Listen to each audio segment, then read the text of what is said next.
911 audio. My son, he slipped. We were hiking and he just, oh God, he's gone. Every small town has that one person everyone trusts. In Bend, Oregon, that person was Sheriff Kathleen Brennan. August 23, 2022.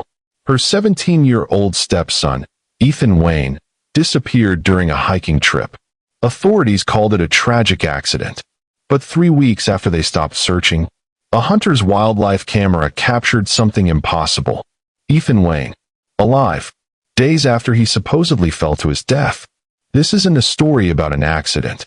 This is about a predator who wore a badge, a boy who tried to tell the truth, and a father who realized too late that the person he brought into his home was the one he should have been protecting his son from. But before we get to August 2022, we need to go back 13 years to another disappearance that shaped everything. March 12, 2009. Rebecca Wayne, pharmaceutical sales rep, left for a client meeting. Kissed her 4-year-old son, Ethan, goodbye. Told her husband, Daniel, she'd be back by dinner. She never came back. Her car was found 3 days later at Smith Rock State Park. Wallet inside. Keys in ignition. No sign of struggle. Search teams found nothing. Dogs lost her scent at a creek crossing. Rebecca Wayne vanished completely. Daniel, an ER physician, raised Ethan alone. Kept her photos on the walls. Refused to declare her dead. By 2020, Daniel was exhausted, lonely, vulnerable, and that's when he met Sheriff Kathleen Brennan. If your partner vanished without a trace, how long would you wait before letting someone new in? And when grief makes you vulnerable, how do you know you're choosing safety or inviting danger? Welcome to Compass True Crime Stories. Kindly support and encourage us by subscribing to this channel as we continue to keep you entertained with new true crime stories around the world on a daily basis. Don't forget to comment, like, share, and turn on the notification bell so you won't miss our next interesting and chilling true crime story. Kathleen and Brennan. Born 1981, Eugene, Oregon. Eldest of 3 sisters. Obsessed with crime shows as a child. Age 11, career day. I want to be the person people call when they can't save themselves. Teachers called her sharp, but isolated. No friends. Craved recognition, not connection. Joined Bend Police Department in 2004. Rose fast. Made detective by 2010. Victims trusted her. Suspects feared her. Media loved her. Became sheriff at 36. Youngest in county history. Perfect record. Perfect image. Perfect mask. Behind that mask was someone who'd learned early that empathy could be faked. That if you controlled the narrative, you controlled everything. November 2020. Domestic violence call. Kathleen responded. Victim rushed to Bend Medical Center. That's where she met Dr. Daniel Wayne. Calm. Competent. Recently widowed. Single father. She started showing up at the hospital more often. Coffee. Conversations. Sympathy. By February 2021, they were dating. Daniel saw a protector. Someone who understood loss. Kathleen saw an opportunity. A vulnerable man. A teenage boy. Control. December 2021. They married at the courthouse. Daniel thought he'd found his second chance. Ethan stood in the back. Arms crossed. No one asked how he felt. No one noticed the way he flinched when Kathleen hugged him. When you're drowning in grief, and someone throws you a lifeline, do you check if they're pulling you to shore or pulling you under? January 2022. Kathleen ran the house like a patrol shift. Schedules, rules, constant monitoring. She'd appear in Ethan's room without knocking. Check homework. Inspect belongings. Just keeping you safe. But when Daniel worked nights, everything changed. The praise began. My smart boy. Gifts he didn't ask for. Touches that lasted too long. February. The affection became conditional. When Ethan disagreed, she'd go silent for days. He learned quickly. Keep her happy. Don't argue. Apologize even when you're not wrong. Movie nights alone with Kathleen. She'd sit too close. Hand on his knee. His shoulder. The back of his neck. One night in March, he tried to leave. Her fingers wrapped around his wrist. Not hard enough to bruise, but firm enough to stop him. You're hurting my feelings. You don't want to make me feel unwanted, do you? He sat back down. Stayed until the credits rolled. April 12th. Kathleen came to his room. If you ever said something different about our relationship, no one would believe you. I'm a sheriff, Ethan. I protect this family. People trust me. Don't test me. That night, Ethan couldn't sleep. May 28th. Ethan collapsed in the bathroom. Daniel examined him. Found internal injuries. Trauma patterns that shouldn't exist. Ethan broke down. Told him everything. Daniel documented everything.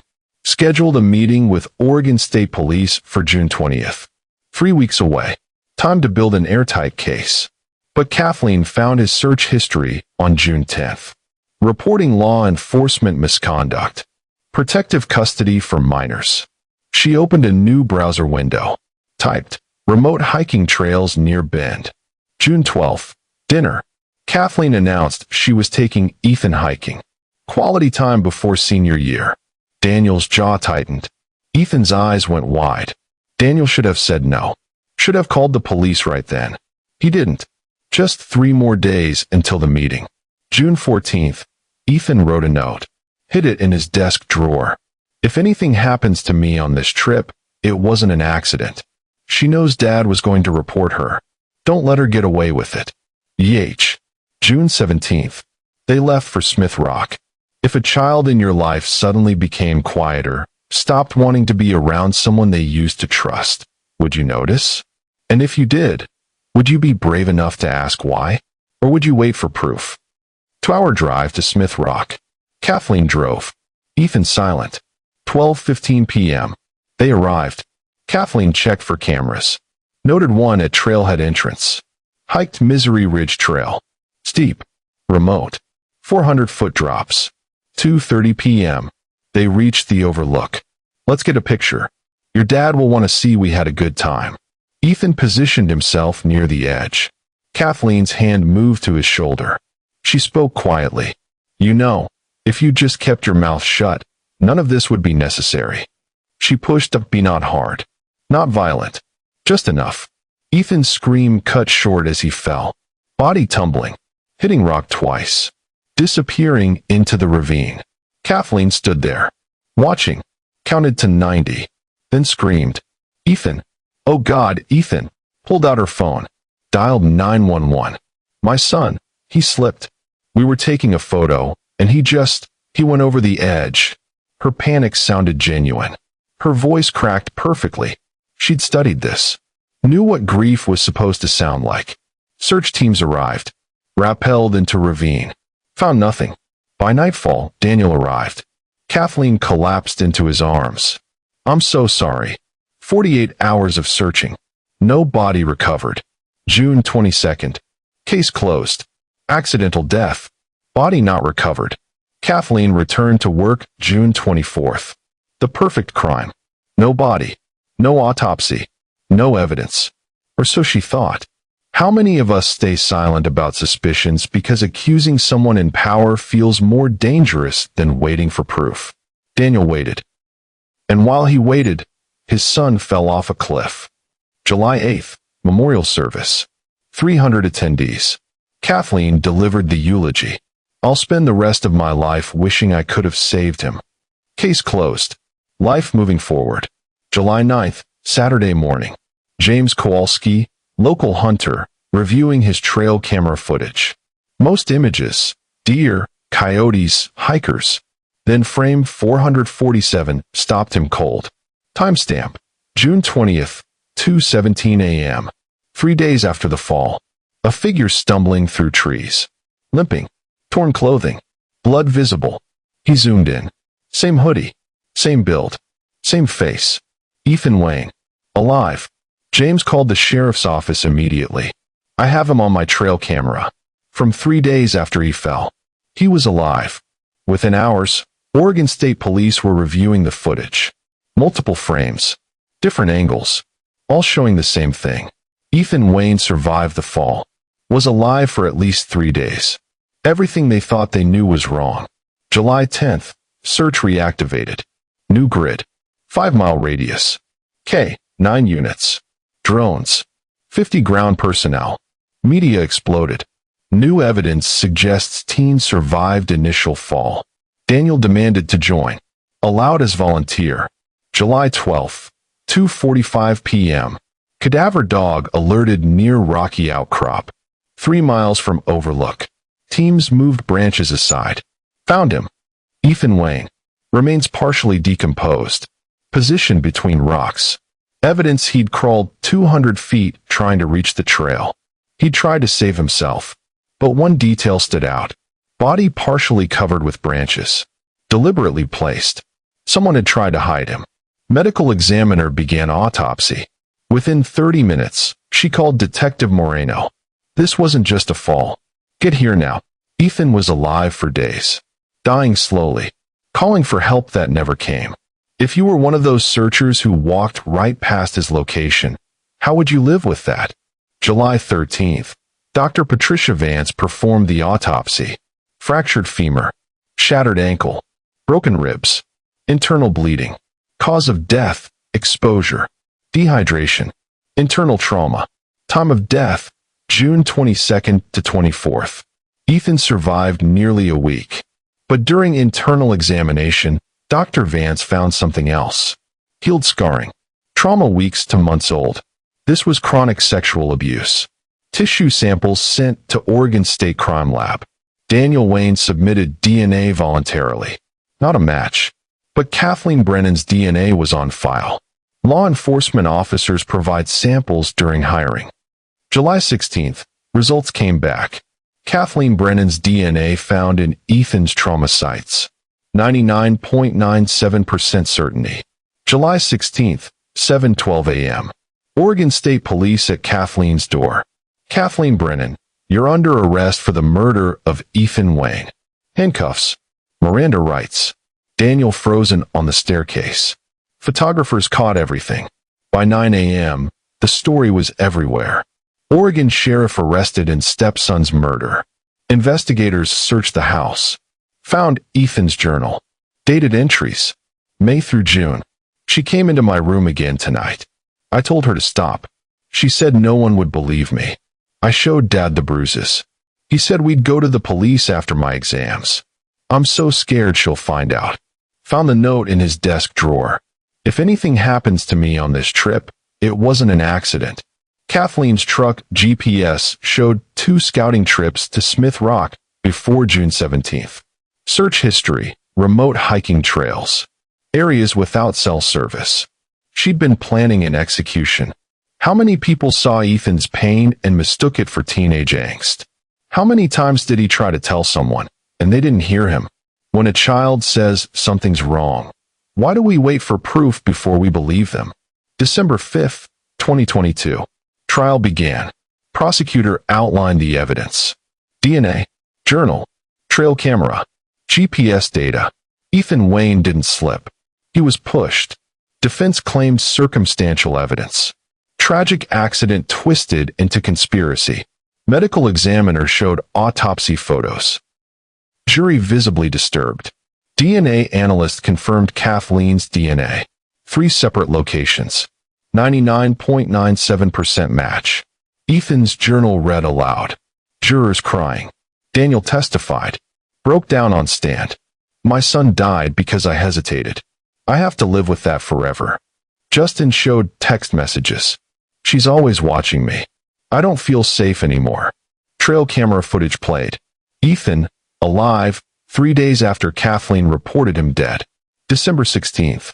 After 11 hours of deliberation. On the charge of murder in the first degree. Guilty. Rape. Guilty. Sodomy. Guilty. Assault. Guilty. Kathleen showed no reaction. February 10th, 2023. Sentencing. Daniel's victim impact statement. She took everything from him. I hope she remembers what she did every single day. Judge's sentence. Life without parole. Plus 450 years. You will never be free again. Kathleen whispered. I didn't mean for him to die. Judge leaned forward. What did you say? Kathleen, louder. He was supposed to die on impact. He wasn't supposed to survive. He wasn't supposed to suffer. She hadn't denied pushing him, only regretted he didn't die fast enough. Kathleen said she didn't mean for him to die. She meant she wanted him dead instantly. Does intention matter when the result is murder? And when someone shows you who they are, why do we wait until it's too late to believe them? Daniel resigned from the hospital, moved to Seattle, founded Ethan's Voice, advocacy for hidden abuse survivors, speaks at schools, police academies, community centers. His message: I missed the signs. Don't make my mistake. Justin enrolled in psychology, volunteers at crisis hotlines. Every July 12th, he hikes to Smith Rock, places flowers at the memorial. August 23, 2023, permanent memorial dedicated. In memory of Ethan Daniel Wayne. His voice was silenced, but his story must be heard. QR code links to crisis resources. June 2023. Ethan's law passed in Oregon. Enhanced background checks for law enforcement. Mandatory psychological evaluations. Zero tolerance for boundary violations with minors. Adopted by 7 other states within a year. FBI added the Brennan case to training curriculum. Thousands called abuse hotlines citing Ethan's case. Survivors came forward. I finally told. Because of you. Kathleen is in isolation at Coffee Creek Correctional Facility. 23 hours a day in her cell. She will die there. 1 in 9 girls. 1 in 20 boys. Experience sexual abuse before age 18. 90% know their abuser. Only 38% ever disclose. Ethan was not unique. He was one of thousands suffering right now. Daniel's final message. Don't wait for proof. Don't wait for certainty. If something feels wrong, speak up. Would you rather be wrong and embarrassed? Or right and too late? If you've watched until now, you know this isn't entertainment. This is education. Somewhere right now, there's a child afraid to go home. A teenager wondering if anyone will believe them. This video reaching them could be the difference between silence and survival. Share this. Subscribe. Let the algorithm know this matters. Because Ethan Wayne can't speak anymore. But we can speak for him. And maybe we'll save the next one. Ethan Wayne died at 17. But his story lives on. Every time someone asks, are you safe? Every time someone reports a suspicion. Every time someone believes a victim. That's Ethan. Still fighting. The cliff didn't kill him. The silence did. Don't let silence kill the next Ethan. When you see something wrong, will you be the one who stays silent? Or will you be the one who speaks? Would you speak? Or would you wait for proof? And by the time you had proof, would it already be too late? Kathleen Brennan is serving life without parole at Coffee Creek Correctional Facility, Oregon. Daniel Wayne continues his advocacy work through Ethan's Voice Foundation. Rebecca Wayne's disappearance remains unsolved. Thank you for watching to the end, and see you in our next episode of Compass True Crime Stories. Stay safe.